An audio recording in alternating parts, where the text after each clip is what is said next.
Hello dear friend, आप सभी का इजी लर्न में स्वागत है। आई होप आप सभी अच्छे होंगे और अपनी स्टडी प्रॉपर तरीके से कर रहे होंगे। तो आज हम लोग जो है डीएलएड थर्ड सेमेस्टर का तीसरा प्रश्न पत्र साइंस का देखेंगे। ठीक, साइंस की मैंने आपको 6 क्लास करा दी थी। आज जो हमारी रहेगी वो 7वीं क्लास रहेगी। तो आज हम लोग देखेंगे फुटबॉल पंप के बारे में। ठीक, देखिए फुटबॉल पंप किस प्रकार कार्य करता है ये देखेंगे। ठीक, देखिए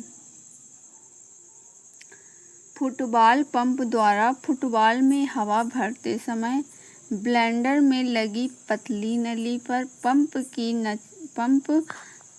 का निचला सिरा कसकर लगा देते हैं। जब पिस्टन को बाहर की ओर खींचते हैं तो चमड़े का वाशर सिकुड़ जाता है और बाहर की ओर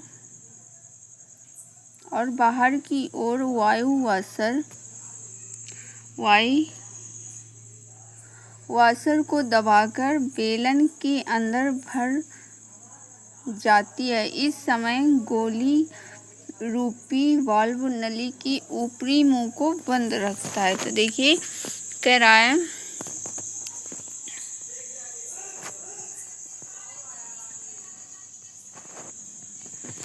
तो इसमें देखिए कह रहा है फुटबॉल पंप द्वारा फुटबॉल में हवा भरते समय, फुटबॉल पंप जो होता है तो उसमें फुटबॉल में हवा भरते समय ब्लेंडर में लगी पतली नली, मतलब ब्लेंडर में लगी पतली नली पर पंप का निचला सिरा जो होता है वो कसकर लगा देते हैं। मान लो वो जो पंप होता है तो उसमें फुटबॉल में उसको क्या करते हैं, कसकर लगा देते हैं। ठीक, जब पिस्टन को बाहर की ओर खींचते हैं, जब उसमें हवा भरते हैं और पिस्टन को बाहर की ओर खींचते हैं, ठीक बाहर की ओर खींचते हैं तो चमड़े का वाशर सिकुड़ जाता है। जो चमड़े का वाशर होता है वो क्या होता है, सिकुड़ जाता है। ठीक, और बाहर की ओर वायु वाशर को दबा देता है। जो वायु वाशर होता है उसे दबा देता है। ठीक, बेलन के अंदर भर जाती है, मतलब कि जो हवा होती है वो बेलन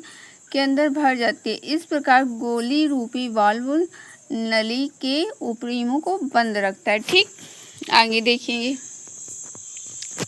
अब देखिए साइकिल पंप को देख लेते हैं। अभी तक क्या देखा, फुटबॉल पंप को। ठीक, अब साइकिल पंप के बारे में समझ लेते हैं। ठीक है, तो देखिए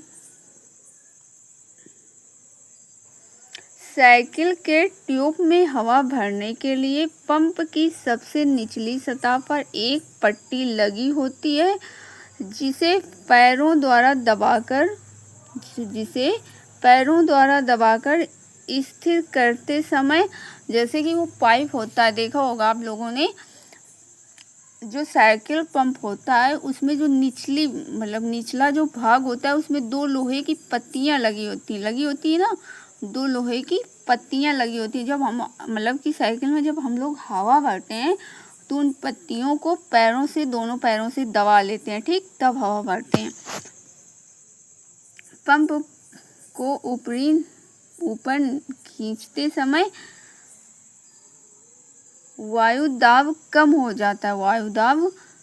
जाता है। पिस्टन के ऊपर से हवा दबाकर डालकर वाशर के नीचे वेलन में भर जाती है। ठीक, फिर नीचे की ओर दबाने पर वायु दाब बढ़ जाता है। मान लो जैसे वो साइकिल पंप होता है तो उसे क्या करते हैं, जब हम नीचे की ओर दबाते हैं ना तो उसमें क्या होता है कि वायु दाब बढ़ जाता है। जब नीचे की ओर उसे दबाते हैं तो वायु दाब बढ़ जाता है और जब उसे ऊपर की ओर खींचते हैं तो उसमें क्या होता है, वायु दाब घट जाता है। ठीक, आगे देखिए, जिसके कारण दबी वायु रबड़ की नली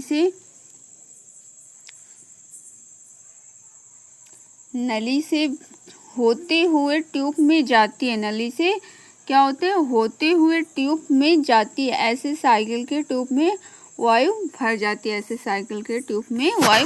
है। अब देखिए अब हम आपको इजी तरीके से बताते हैं। ठीक, एक जो हमारे समाज के तौर पे बताते हैं। ठीक है, जिसे आप लोग देखते हैं। जैसे कि आप देखिए आपकी साइकिल है, वो एक साइकिल पंप है। ठीक, अब इससे समझिए कि जो साइकिल पंप होता है उसमें जो निचला सिरा होता है उसमें 2 पत्तियां लगी होती हैं, लोहे की 2 पत्तियां लगी होती हैं, सबसे निचला जो सिरा होता है आप लोगों ने देखा होगा, ठीक। तो जब हम लोग हवा भरते हैं तो क्या करते हैं, उन दोनों पत्तियों को दोनों पैरों से दबा लेते हैं, ठीक। फिर उस पंप को जो होता है ऊपर की ओर खींचते हैं। जब ऊपर की ओर खींचते हैं तो उसमें क्या होता है, वायु दाब कम हो जाता है, ठीक। जब उस सिरे को ऊपर की ओर खींचते हैं तो वायु दाब कम हो जाता है। और जब साइकिल पंप को नीचे की ओर दबाते हैं तो क्या होता है, वायु दाब बढ़ जाता है, जिस कारण से आपकी साइकिल में जो हवा होती है वो आसानी से भर जाती है, ठीक। आई होप आप सभी लोगों को ये अच्छे से क्लियर होगा। आगे देखेंगे, अब देखेंगे उत्प्लावन विधि। क्या देखेंगे अब, उत्प्लावन विधि मतलब उत्प्लावन बल के बारे में देखेंगे। देखिए, किसी तल में आंशिक या पूर्ण रूप से डूबी किसी वस्तु पर ऊपर की ओर लगने वाला बल उत्प्लावन बल कहलाता है। उत्प्लावन बल नावों, जलयानों, गुब्बारों आदि में कार्य करता है। ये जो आपका उत्प्लावन बल होता है तो देखिए ये आपका कहाँ कहाँ पे यूज होता है, इसके बारे में समझेंगे, ठीक। तो वही कहा गया है कि उत्प्लावन बल में कहा गया है कि किसी तरल में आंशिक मतलब किसी तरल में आंशिक या पूर्ण रूप से मतलब पूरी तरह से, ठीक, डूबी किसी वस्तु पर ऊपर की ओर लगने वाला, मतलब कोई वस्तु डूबी हुई है उसमें क्या है, उस वस्तु पर ऊपर की ओर लगने वाला बल क्या होता है, उत्प्लावन बल कहलाता है, ठीक। जैसे देख लीजिए उत्प्लावन बल किन किन चीज़ों पे लगता है। देखिए, उत्प्लावन बल जो होता है आपका वो नावों, जलयानों, गुब्बारों आदि में कार्य करता है, ठीक। देखिए एग्जाम्पल देख लेते हैं। जैसे पानी से भरे मग या लोटे को पानी के अंदर तथा बाहर उठाकर देखें। जैसे पानी से भरे मग या लोटा, मान लो पानी से भरा आप लोटा लीजिए, पानी से भरे मग या लोटे को पानी के अंदर, मान लो उसमें आप जैसे कि एक लोटा है तो उसमें आप लोग क्या करिए कि उसमें पानी भर दीजिए, ठीक। जैसे आप पानी भर दोगे उसके बाद और एक बाल्टी में जैसे पानी है और आपने लोटे में पानी भरा, ठीक। जब लोटे को क्या मग या लोटे को पानी के अंदर तथा बाहर उठाकर देखेंगे, ठीक, बाहर उठाकर देखेंगे। दूसरा देखिए, कह रहा है किसी खाली प्लास्टिक के डिब्बे को पानी में दबाने पर उसे ऊपर की ओर लगने वाला दाब। इसमें कहा गया है किसी खाली, मान लो कि कोई खाली प्लास्टिक का डब्बा है, ठीक, प्लास्टिक का डब्बा है तो उसमें क्या पानी में दबाने पर, अगर आप उसे पानी में दबाओगे तो उससे ऊपर की ओर लगने वाला जो बल होता है उसे उत्प्लावन बल कहते हैं, ठीक।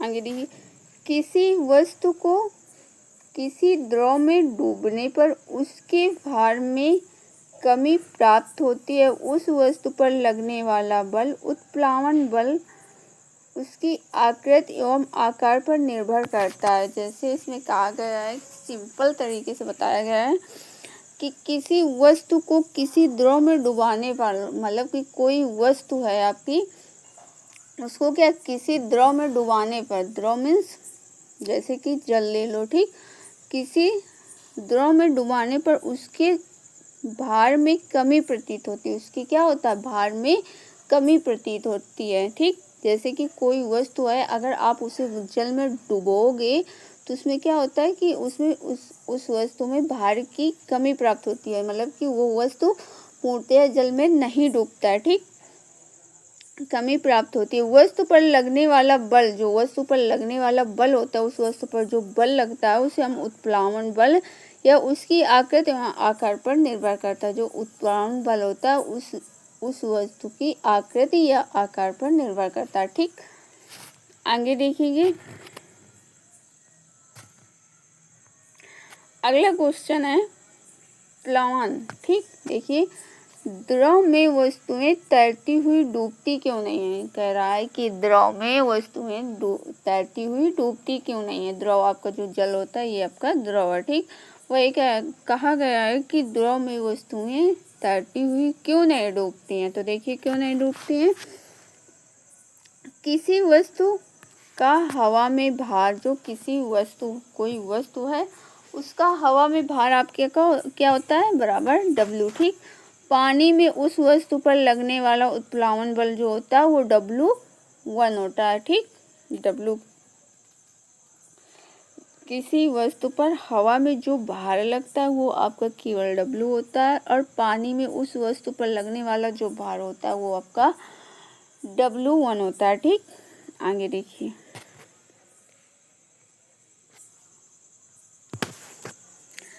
वस्तु का परिणामी भार W1, इसे आभासी भार भी कहते हैं। ये जो आपका है इसे आभासी भार भी कहते हैं, ठीक। पहला है, यदि W और W1 क्या होगा, वस्तु द्रव में डूब जाएगी। अगर मान लो कोई मतलब कि वस्तु है, ठीक है, वो आपके क्या है, अगर उसमें मान लो एक तरफ W है एक तरफ W1 है, ठीक। अगर W की तरफ भार क्या हो रहा है, ज़्यादा लग रहा है, मतलब कि अगर W की तरफ भार ज़्यादा लग रहा है तो क्या होगा कि आपका,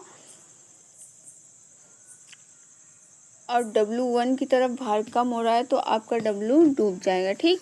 यदि W बराबर W1 तब क्या होगा, तब वस्तु द्रव में पूरी तरह डूबती रहेगी। तब वस्तु पूरी, मतलब कि तब वस्तु क्या करेगी कि द्रव में पूरी तरह से डूबती रहेगी, ठीक। जब वो दोनों बराबर होंगे तो उनका लेवल भी बराबर होगा, ठीक। आगे देखिए, तीसरा है, यदि W और W1, ठीक, ये आपका इधर का चिन्ह लगा है तो ये आपके क्या होगा कि इससे इसका भार अधिक होगा, ठीक। तब क्या होगा, वस्तु द्रव की सतह पर तैरती रहेगी तथा इसका कुछ अंश पानी में डूबा रहेगा, शेष भाग सतह के ऊपर रहेगी। जब ऐसी क्रिया होगी तो उस वस्तु की कुछ अंश क्या होगा, कुछ अंश पानी में डूबा रहेगा और कुछ अंश पानी में सतह पर ऊपर रहेगा, ठीक।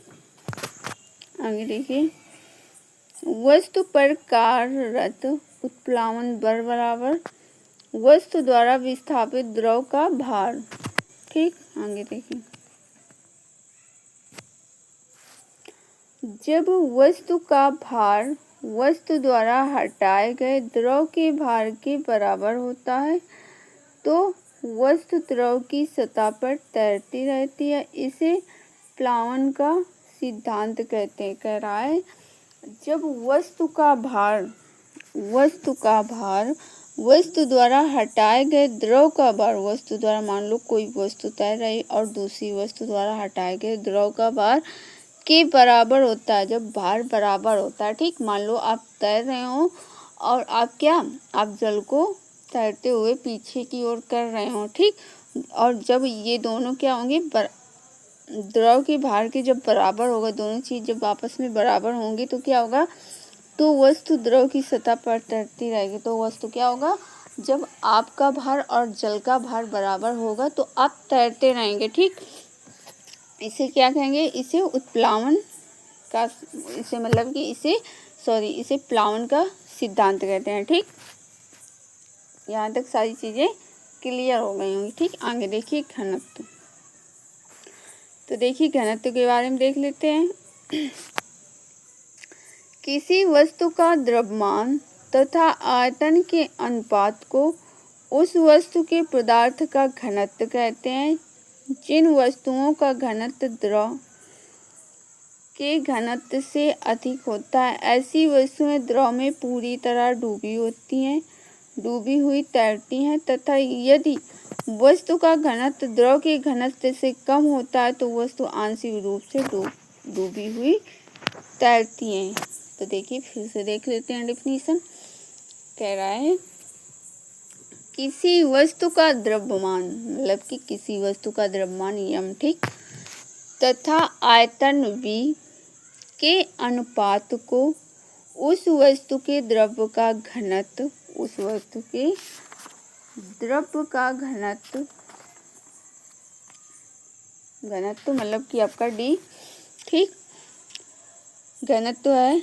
जिन वस्तुओं का घनत्व द्रव के घनत्व से अधिक होता, मान लो कह रहा है कि अगर किसी वस्तु का घनत्व द्रव के घनत्व से अधिक होता, कोई वस्तु है उसका घनत्व द्रव के घनत्व से यदि अधिक है तो ऐसी वस्तुएं द्रव में पूरी तरह डूब जाएंगी। ऐसी जो वस्तुएं हैं वो द्रव में पूरी तरह डूब जाएंगी। मान लो कोई लिक्विड मतलब कि द्रव है, अगर द्रव मतलब एग्जाम्पल के तौर पे समझ लो जैसे कि जल है, अगर जल के भार से आपका भार अधिक है और जल का भार कम है तो क्या मतलब कि तो आप डूब जाएंगे, ठीक। वही कहा गया है कि अगर वस्तु का भार द्रव के भार से अधिक है तो क्या वस्तु क्या हो जाएगी, डूब जाएगी, ठीक।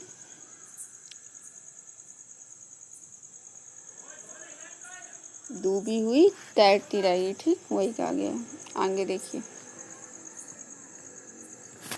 अब देख लीजिए सूत्र, ठीक, क्या घनत्व, घनत्व बराबर द्रव्यमान, घनत्व बराबर द्रव्यमान बटे आयतन, और ये हो जाएगा kg अपान एम स्क्वायर, ठीक, kg अपान एम स्क्वायर। तो ये आपका जो घनत्व हो जाएगा,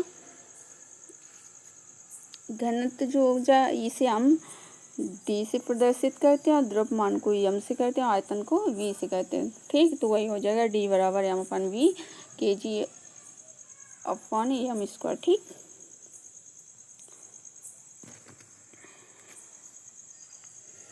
जैसे जल का घनत्व इतना हो जाएगा, जैसे जल का घनत्व इतना हो जाएगा और पारे का घनत्व इतना हो जाएगा, ठीक। यदि हम 1 मीटर लंबी, 1 मीटर चौड़ी तथा 1 मीटर चौड़े वाले बर्तन को पूरी तरह पारे से भार दें तो बर्तन में उस पारे का द्रव्यमान होगा, ये होगा, ठीक। नोट से देख लीजिए, द्रव बर्तन की दीवारों पर क्षैतिज दिशा में भी दाब डालता है, क्षैतिज दिशा में भी दाब डालता है। दूसरा कह रहा है द्रव सभी दिशाओं में समान दाब डालता है। तीसरा है कैंची प्रथम प्रकार का उत्तोलक है, कैंची प्रथम प्रकार का उत्तोलक है, इसमें एक सिरे पर बल तथा दूसरे पर भार बीच में आलंबन होता है। चौथा कह रहा है, चौथा एकांक क्षेत्र पर लगने वाले अभिलंबवत बल को कहते हैं, क्या कहते हैं, दाब कहते हैं, ठीक। वहीं पे पांचवा है वायु दाब आरोपित करती है, किसे करती है, चारों दिशाओं में, ठीक। छठा है दाब अधिक होता है, किस पर होता है, एक पैर से खड़े रहने होने पे दाब क्या होता है, अधिक लगता है, ठीक। गुब्बारे में हीलियम गैस वायु से हल्की भरी जाती है, जो गुब्बारे में गैस होती है वो क्या होती है, वो हल्की होती है, ठीक। वहीं पे 7वां नंबर है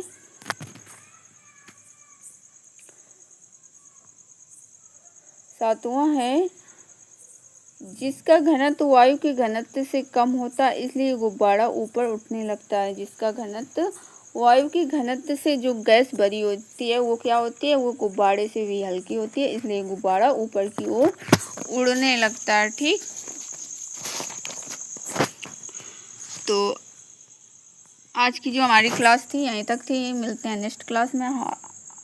आई हो आप सभी लोगों को सारी चीज़ें क्लियर हो गई होंगी। तो हमारी जो क्लास थी यहीं तक थी, अब मिलते हैं नेक्स्ट क्लास में, ठीक।